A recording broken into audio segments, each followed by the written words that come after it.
들라크루아는 19세기 프랑스의 낭만주의를 대표하는 화가입니다. 당시 프랑스 회화는 신고전주의가 지배하고 있었습니다. 교훈적인 역사나 이상적인 영웅의 이야기를 소재로 질서정연한 구도를 추구했던 신고전주의와 달리 들라크루아는 신화나 문학과 같은 허구 혹은 고대나 중세의 과거 그리고 이국적인 이슬람 세계를 소재로 격렬하고 파괴적인 이야기를 그렸습니다. 신고전주의가 추구하는 이성보다는 인간의 감성이 두드러지게 나타나는 작품을 그린 것입니다. 사르다나 팔루스의 죽음도 그런 작품 중의 하나입니다. 사르다나 팔루스는 지금의 이라크 북부에 위치했던 고대 아시리아 제국의 마지막 왕입니다. 그는 사치스럽고 방탕한 왕으로 기록되어 있지만 영국의 낭만주의 작가 바이런은 그의 희곡에서 사르다나 팔루스의 최후를 고귀하고 비장하게 묘사했습니다.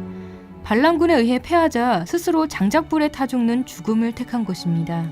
그를 따르던 충실한 하인과 애첩들도 왕을 따라 자결을 택했습니다. 들라크루아는 바이런의 희곡을 보고 영감을 받아 작품을 그렸지만 사르다나 팔루스의 최후는 자기 식대로 상상해서 다르게 표현했습니다.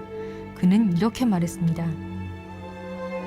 사치뿐만 아니라 자기 것에 대한 소유욕이 지나치게 강했던 왕은 자신의 것을 적군에게 하나도 남기기 싫다는 욕망에 사로잡혀 비극적인 학살을 저지릅니다.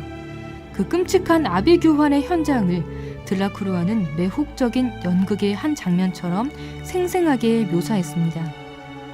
아시리아를 배경으로 한 이 그림은 터번을 두르는 인물이 등장하는 등 굉장히 이국적인 풍경을 보입니다. 들라크루아는 오른쪽 하단에서 왼쪽 상단으로 이어지는 대각선 구도를 취하면서 그 시선의 끝에 왕이 자리하도록 했습니다. 쌓아 올린 장작 더미 위에 화려한 코끼리 무늬가 장식된 침대를 두고 그 침대 위에 비스듬히 누운 왕은 무심하면서도 카리스마 있는 눈빛으로 자신의 명령으로 인해 벌어지고 있는 잔인한 학살 장면을 내려다보고 있습니다. 사르다나 팔루스의 태연한 표정과 느긋한 자세는 그의 잔인성을 극대화합니다.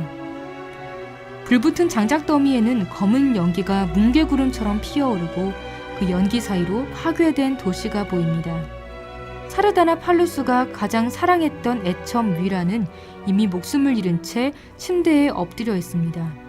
그림 중앙에서 가장 밝아지는 빛은 그녀의 새하얀 목덜미와 매끈한 등을 강조하며 그 아름다움을 오히려 더 비극적으로 만들고 있습니다. 침대 주위에는 하인들에게 끌려온 나체의 여인들이 칼에 찔려 죽음을 당하고 있습니다. 특히 자신을 잡아 죽이려는 하인에 의해 몸이 젖혀진 여인의 육감적인 진죽빛 신체가 돋보입니다. 그 옆에 남자 하인은 왕에게 손을 뻗어 목숨을 구걸하거나 절망하며 머리를 감싸주고 있습니다. 그림 왼쪽에는 왕의 에마가 겁에 질린 눈으로 흑인 노예에게 억지로 끌려오고 있습니다.